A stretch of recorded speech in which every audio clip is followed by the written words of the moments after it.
Hi all. ഈ ഒരു vlog എടുത്ത് വെച്ചിട്ട് 3-4 ദിവസമായെങ്കിലും എഡിറ്റ് ചെയ്യാനോ അപ്ലോഡ് ചെയ്യാനോ ഒന്നും സമയം കിട്ടിയില്ല. വെള്ളിയാഴ്ച ആയാൽ പിന്നെ ഒരു മിനി പെരുന്നാൾ പോലെയാണ് ഞങ്ങളെ വീട്ടിൽ. പണ്ടേ എൻ്റെ ഉപ്പാക്ക് വീട്ടിൽ നിർബന്ധമായിരുന്നു വെള്ളിയാഴ്ച എന്തെങ്കിലും സ്പെഷ്യൽ ഫുഡെല്ലാം ഉണ്ടാക്കണമെന്ന്. കല്യാണം കഴിഞ്ഞിട്ട് ഇവിടെ വന്നപ്പോൾ ഇവിടെ അതേ കൊല്ലം തന്നെയാണ്. ഉമ്മ നാട്ടിൽ നിന്ന് കൊടുത്തയച്ച ഡ്രാഗൺ ഫ്രൂട്ടും തിന്ന് വെറുതെ ഒന്ന് പുറത്തിറങ്ങിയപ്പോൾ നല്ല ഇരുട് പിടിച്ചിട്ടുണ്ട്. അത്യാവശ്യം നല്ലൊരു മഴ എന്നെ പ്രതീക്ഷിക്കാനുമുണ്ട്. ഏകദേശം ഒരു 12 മണിയായാലാണ് ഇന്ന് ഉച്ചക്ക് ബിരിയാണി ഉണ്ടാക്കാന്നുള്ളൊരു ഫൈനൽ തീരുമാനത്തിലേക്ക് എത്തിയത്. അപ്പോൾ സാധനമെല്ലാം കിട്ടി കിച്ചണിലേക്ക് എത്തുമ്പോഴത്തേക്ക് 12:30 ആയിട്ടുണ്ടായിരുന്നു. പിന്നെ ഇവിടെ ജുമാ ടൈം 1:30-ക്ക് ശേഷം ആയതുകൊണ്ട് വലിയ പ്രശ്നമില്ല. അതും കഴിഞ്ഞിട്ടേ ഫുഡ് വേണ്ടതുള്ളൂ.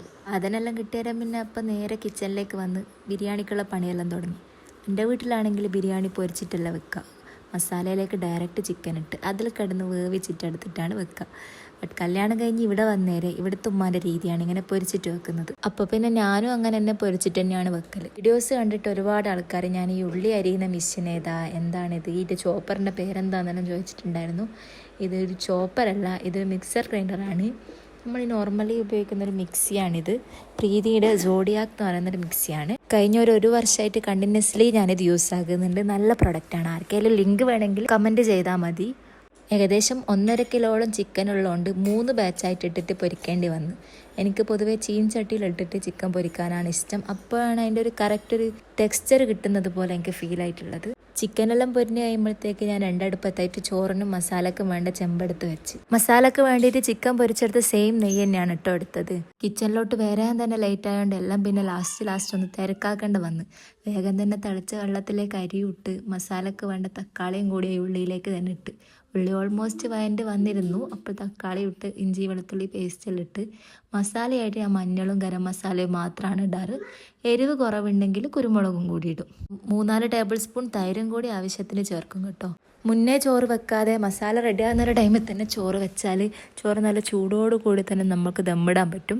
അപ്പോൾ ചോറിൻ്റെ ഒരു സോഫ്റ്റ്നെസ് ഒന്നും നേരം വൈകുന്നതിനനുസരിച്ചിട്ട് പോകാൻ നിൽക്കില്ല. ഞാനിങ്ങനെ സീരിയസ് ആയിട്ട് കുക്കിംഗ് ടിപ്പെല്ലാം പറയുന്നത് എൻ്റെ ഉമ്മ കേട്ടാലും ഉമ്മ ചിരിച്ച് വീകുന്നുള്ള കാര്യത്തിൽ ഉറപ്പാണ്. ഞാൻ അത്യാവശ്യം ഫുഡ് ഉണ്ടാക്കുന്ന തന്നെ ഓലോട് പറഞ്ഞാൽ ഓല് ചിരിച്ച് വീകാറാണ് പതിവ്.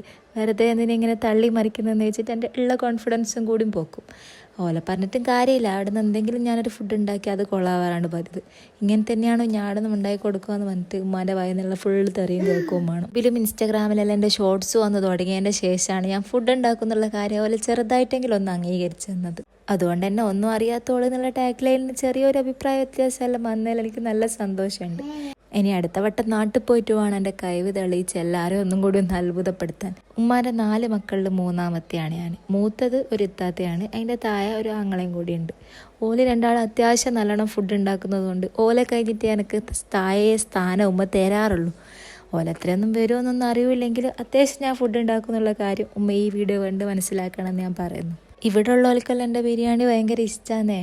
ഇങ്ങനെ കഥ പറഞ്ഞിരിക്കുന്നതിൻ്റെ ഇടയിൽ ബിരിയാണിയായി ദമ്മും പൊട്ടിച്ച് പള്ളിയിൽ പോയ ആൾക്കാർ ചോറ് നണ്ടിട്ട് തിരിച്ച് വരികയും ചെയ്തു. പിന്നെ ഒരു ഓട്ടപ്പാച്ചൽ തന്നെയായിരുന്നു. തൈരിന് വേണ്ടിയിട്ട് കക്കിരി ഉണ്ടെന്ന് വെച്ചിട്ട് ഫ്രിഡ്ജ് തുറന്ന് നോക്കുമ്പോൾ കക്കിരിയും ഇല്ലായിരുന്നു. കക്കിരി വാങ്ങാൻ മറന്നെങ്കിലും തൈര് വാങ്ങാൻ മറക്കാത്തതുകൊണ്ട് അതിൽ കുറച്ച് ഉപ്പ് ഇട്ടിട്ട് വേഗം തൈരും അച്ചാറും ചോറും സെറ്റ് ചെയ്ത് ടേബിളൊക്കെ ഉണ്ടാക്കി. അപ്പോൾ നല്ലൊരു ദിവസമായിട്ട് എല്ലാവരും ഒരുമിച്ചിരുന്ന് ഫുഡ് കഴിക്കാൻ നിന്നാൽ എങ്ങനെയാ? അപ്പോൾ ശരി, ഇഷ്ടപ്പെട്ടാലൊന്ന് സബ്സ്ക്രൈബ് ചെയ്തിട്ട് പോയേക്കട്ടോ.